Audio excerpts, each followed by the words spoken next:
Today, the mastermind of this day of sheer evil is no more. Yahya Sinwar is dead.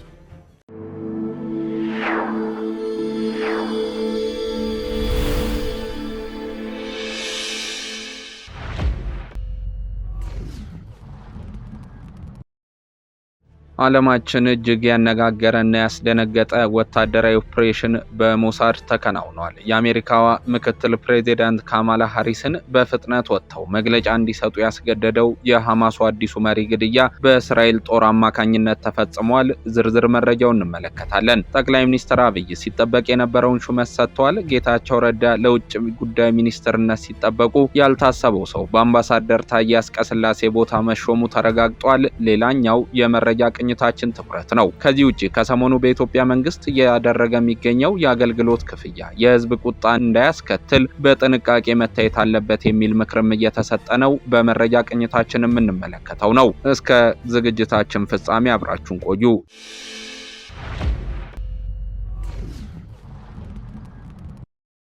ጠቅላይ ሚኒስትር አብይ ሲጠበቅ የነበረውን ሹመት ሰጥቷል። ጌታቸው ረዳ ለውጭ ጉዳይ ሚኒስትርነት ሲጠበቁ ያልታሰበው ሰው በአምባሳደር ታዬ አጽቀሥላሴ ቦታ መሾሙ ተረጋግጧል። ጠቅላይ ሚኒስትር አብይ አህመድ በዛሬው ዕለት በሰጡት 3 የተለያዩ ሹመቶች የፍትህ ሚኒስትር የነበሩት ዶክተር ጌዲዮን ጢሞቴዎስን የውጭ ጉዳይ ሚኒስትር አድርገው ሾመዋል። የውጭ ጉዳይ ሚኒስትር የነበሩት አምባሳደር ታዬ አጽቀሥላሴ የኢፌዴሪ ፕሬዝዳንት ሆነው መሾማቸውን ተከትለው በምትካቸው ዶክተር ጌዲዮን ጢሞቴዎስ የውጭ ጉዳይ ሚኒስትር ሆነው ተሹመዋል። የመንግስት አገልግሎት ኮሚኒኬሽን ሚኒስትር ዴኤታ የነበሩት ወይዘሮ ሰላማዊት ካዛ የቱሪዝም ሚኒስትር የነበሩት አምባሳደር ኔኒሴ ጫሊን በመተካት በጠቅላይ ሚኒስትሩ ተሹመዋል። በተጨማሪም የኢትዮጵያ ኢንቨስትመንት ኮሚሽን ኮሚሽነር የነበሩት ወይዘሮ ሃና አርአያ ስላሴ የፍትህ ሚኒስትር ሆነው ተሹመዋል። በህወሓት መካከል የተፈጠረው ቁርሾ ተከትሎ እነ ዶክተር ደብረጽዮን አቶ ጌታቸው ረዳን ከትግራይ ጊዜ አስተዳደር ፕሬዝዳንትነት አንስተናል የሚል መግለጫ ማውጣታቸው ይታወሳል። ይህን የተመለከቱ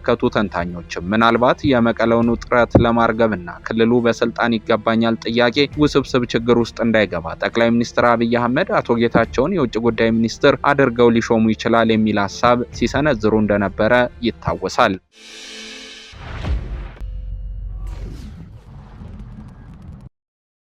የመረጃ ቅኝታችን ቀጥሏል። ወደ ሌላኛው ጉዳያችን አለፍን። ከሰሞኑ በኢትዮጵያ መንግስት እየተደረገ የሚገኘው የአገልግሎት ክፍያ የህዝብ ቁጣ እንዳያስከትል በጥንቃቄ መታየት አለበት የሚል ምክር እየተሰጠ ነው። ባሳለፍነው ዓመት ሐምሌ ወር ላይ መንግስት ከዓለም አቀፉ የገንዘብ ድርጅት IMF ጋር ያደረገውን ስምምነት ተከትሎ የተለያዩ የማክሮ ኢኮኖሚ ማሻሻያዎች እየተደረጉ ነው። ከነዚህ መካከል የወለድ ምጣኔን ማስተካከልና የውጭ ምንዛሬ በገበያ እንዲወሰን መፍቀድ የሚሉትን በምጣኔ ሀብቱ ላይ ትልቅ ተጽዕኖ ያላቸው ውሳኔዎች ተጠቃሽ ናቸው። ከባንኩ ጋር በተገባው ስምምነት መሰረት ገበያ ነፃ እንዲሆን የሚደገሙ ዘርፎች ድጎማቸው እንዲነሳ የመንግስትን ወጪ በመቀነስ ገቢው ከፍ እንዲል ለማድረግም ተስማምቷል። በዚህ መሰረት በኢኮኖሚክስ መርህ የመንግስት ገቢ የሚያድግ ከሆነ አሊያም ለድጎማ የሚያወጣው ወጪ የሚቀንስ ከሆነ የበጀት ጉድለትን ለመቀነስ የዕዳ ጫናንም ለማቃለል እንደሚያግዘው ይታመናል። አዲስ የተሾሙት የኢፌዴሪ ፕሬዝዳንት ታዬ አጽቀሥላሴ በሁለቱ ምክር ቤቶች ስራ ማስጀመሪያ የ2017 የመንግስት እቅድን ሲያቀርቡ ከታክስ እና ታክስ ያልሆኑ ገቢዎች በማሻሻል 1.5 ትሪሊዮን ብር ለመሰብሰብ መታቀዱን ተናግሯል። ከማክሮ ኢኮኖሚ ማሻሻያው በፊትና በኋላ ኢትዮ ቴሌኮም፣ ኢሚግሬሽን እና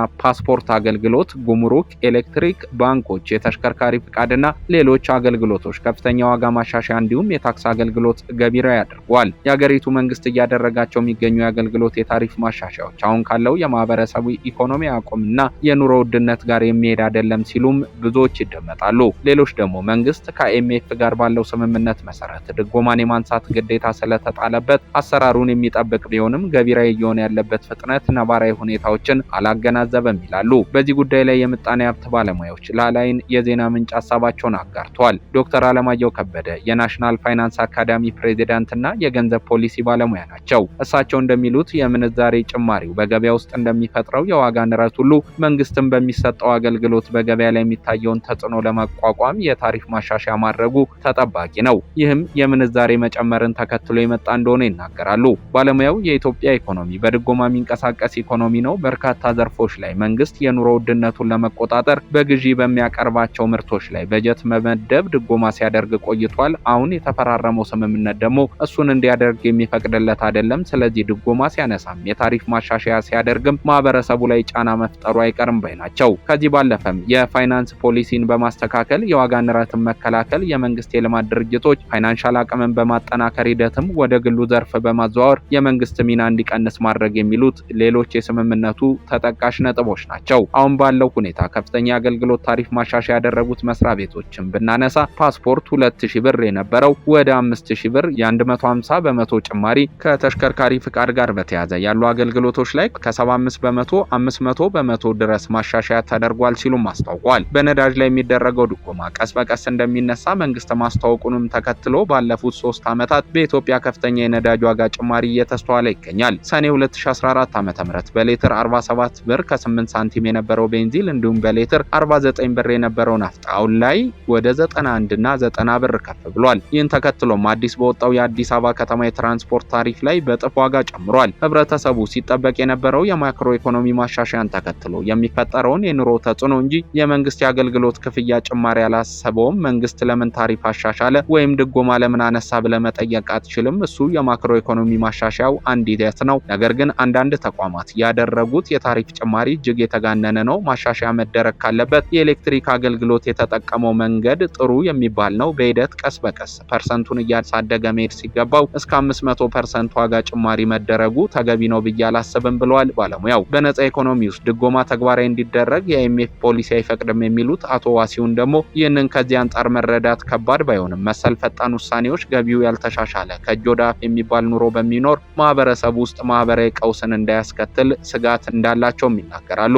የሞኒተሪ ፖሊሲ ባለሙያው ዶክተር አለማየሁ ከበደም የታሪፍ ማሻሻያው ከመደረጋቸው በፊት መንግስት የሚሰበስበውን ታክስ ምን ያህል በአግባቡ ይጠቀማል የሚለውን መፈተሽ እንደሚገባው ያሳስባሉ። በኢትዮጵያ ውስጥ ለሙስና ተጋላጭ ተብለው ከተለዩ ዘርፎች መካከል የታክስ አሰባሰብ፣ የመንግስት ግዢና የመሬት አስተዳደር ተጠቃሽ ናቸው። የታክስ ስርዓት ካልዘመነና የተሰበሰበው ታክስ ደግሞ በአግባቡ መሰረታዊ ልማት ጉዳዮች ላይ የማይውል ከሆነ ገቢ ቢጨምርም ካለበት ወደፊት ለማጓዝ ይቸግራል ሲሉም አብራርተዋል። እንደ ዶክተር አለማየሁ ገለጻ መንግስት አሁን ባለው ሁኔታ ከግብር የሚያገኘው ገቢ ከድሃ ህዝብ የሚሰበሰብ እንደመሆኑ ምርታማነትን ሊያሳድጉ፣ ግብርናን ሊያዘምኑና በአጠቃላይ ለኢኮኖሚው አቅም ሊሆኑ በሚችሉ ጉዳዮች ላይ እየተጠቀመበት እንደሚገኝም ሊፈተሽ ይገባል ብሏል። የኢኮኖሚ ባለሙያ ዋሲሁን በላይ ከዚህ በሚለየው ሀሳባቸው አሁን ጭማሪ ከተደረገባቸው አገልግሎቶች በፊት በግብር ስርዓት ወጪ ያሉ ዘርፎች ወደ ስርዓቱ በማስገባት ገቢን ማሳደግ የሚቻልበት አማራጭ እንደነበረም ያነሳሉ።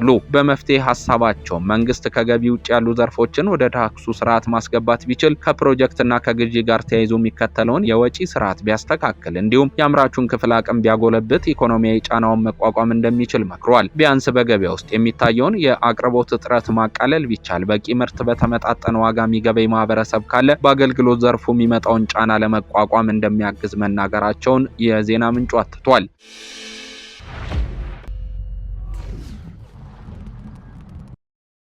የዕለቱ የመረጃ ቅኝታችን ቀጥሏል። ወደ ውጭ ጉዳይ አመራን። ዓለማችንን እጅግ ያነጋገረና ያስደነገጠ ወታደራዊ ኦፕሬሽን በሞሳድ ተከናውኗል። የአሜሪካኗ ምክትል ፕሬዚዳንት ካማላ ሃሪስን በፍጥነት ወጥተው መግለጫ እንዲሰጡ ያስገደደው የሐማሱ አዲሱ መሪ ግድያ በእስራኤል ጦር አማካኝነት ተፈጽሟል። የእስራኤሉ ጠቅላይ ሚኒስትር ቤንያሚን ኔታንያሁ ሀገራቸው ከ1 ዓመት በላይ ስታድነው የነበረውን የሐማስ የፖለቲካ መሪ የህያ ሲንዋር መገደል ተከትሎ መገደሉ ትልቅ ድል ቢሆንም የጦርነቱ መጨረሻ አይደለም ሲሉ ተናግረዋል። ከጥቂት ወራት በፊት ቴህራን በሚገኘው መኖሪያ ቤት የተገደሉት የሐማሱ መሪ ኢስማኤል ሃኒየን ተክቶ የመሪነት ቦታ የያዘው ሲንዋር በደቡባዊ ጋዛ መገደሉን እስራኤል አስታውቃለች። ሐማስ ስለ መሪው ግድያ እስካሁን የሰጠው መግለጫ የለም። ምንም እንኳን ኢራን ግድያውን ብታረጋግጥም ጠቅላይ ሚኒስትር ቤንያሚን ኔታንያሁ ወታደሮቻቸው አወድሰው ለሀገራቸው ትልቅ ድል መቀናጀት ቢሆንም የጦርነቱ መጨረሻ እንዳልሆነ ግን ግልጽ አድርጓል። ጠቅላይ ሚኒስትሩ በጋዛ ታግተው ያሉ እስራኤላውያንን ወደ ቤታቸው እንዲመለሱ ለቤተሰቦቻቸውም ቃል ገብተዋል። ኔታንያሁ የሲንዋር ግድያ የጦርነቱ ማብቃቢያውንም የፍጻሜው መጀመሪያም ነው ያሉት። ከነዚህ ውስጥ እስራኤል በከበባ ውስጥ ባስገባቻት ጋዛ በምታደርገው የማያባራና የተቀናጀ ጥቃት ከ42000 በላይ ፍልስጤማውያን መገደላቸውን ከጋዛ ጤና ሚኒስቴር የተገኘው መረጃ ያስረዳል። ከነዚህ ውስጥ አብዛኞቹ ህጻናትና ሴቶች መሆናቸውን በሐማስ ስር ካለው የጤና ሚኒስትሩ የተገኘው መረጃ ያስረዳል። ሲንዋር ከአውሮፓውያኑ 2017 ጀምሮ በጋዛ ሰርጥ የሐማስ ታጣቂ ክንፍን ይመራ የነበረ ሲሆን በእስራኤል የደረሰው የመስከረሙ ጥቃት ዋነኛ አቀናባሪና የበላይነት ያስፈጸመ ነው ሲሉ አሜሪካ፣ ዩናይትድ ኪንግደም እና እስራኤል ይከሱታል። በደቡባዊ ጋዛ ራፋህ የእስራኤል ወታደሮች የተገደለው ሲንዋር በልዩ ሁኔታ በታቀደ ዘመቻ እንዳልተገደለ ተገልጿል። ከስፍራው የተነሱ ምስሎች ሲንዋርን የሚመስል አስክሬን በታንክ በተመታ የህንጻ ፍርስራሽ ስር የትጥቅ ልብስ ለብሶም አሳይቷል። የግለሰቡ አስክሬን ጭንቅላት ከፍተኛ ጉዳት እንደደረሰበት በተለያዩ የማህበራዊ ሚዲያዎች የተጋሩ አሰቃቂ ምስሎችም ያሳያሉ። የእስራኤል ጦር ከዲኤንኤው ምርመራ በኋላ ረቡዕ ጥቅምት 6 2017 በደቡባዊ ጋዛ ራፋ ከተገደሉ 3 ታጣቂዎች መካከል አንዱ ሲንዋር ነው ብሏል። 3ቱ ታጣቂዎች ከቤት ቤት ሲሯሯጡ በእስራኤል ወታደሮች መታየታቸውን የእስራኤል መከላከያ ሰራዊት ቃል አቀባይ ዳንኤል ሃጋሪም ተናግሯል። ተኩስ መተኮሱን ተከትሎ 3ቱ ታጣቂዎች ተለያይተው ሲንዋር ብቻውን ወደ ህንጻው ውስጥ ገብተዋልም ነው ያሉት። ሲንዋር መሆኑን ለማጣራት የዲኤንኤ ወይም ዘረመል የጣት አሻራዎችና የጥርስ ምርመራዎች በማስፈለጉም ዜናው ለበርካታ ሰዓታት ዘግይቶ ነበር ተብሏል።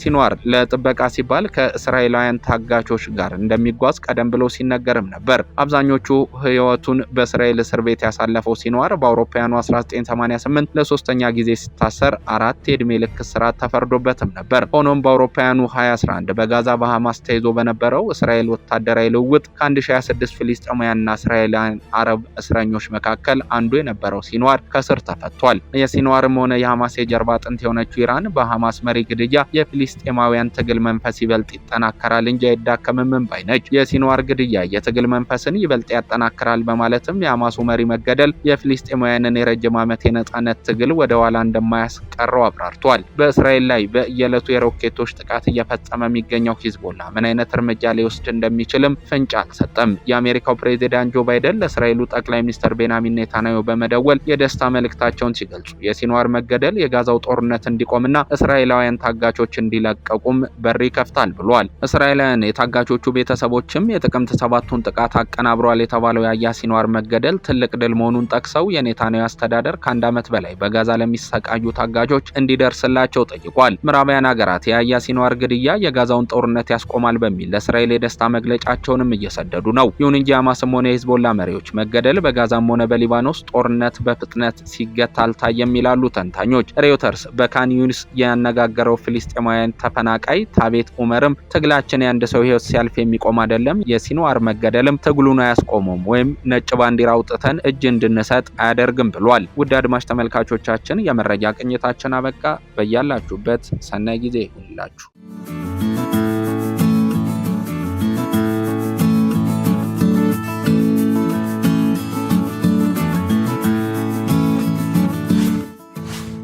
ሸገር ታይምስ ሚዲያን ሰብስክራይብ በማድረግና ደወሉን በመጫን ይከተሉን።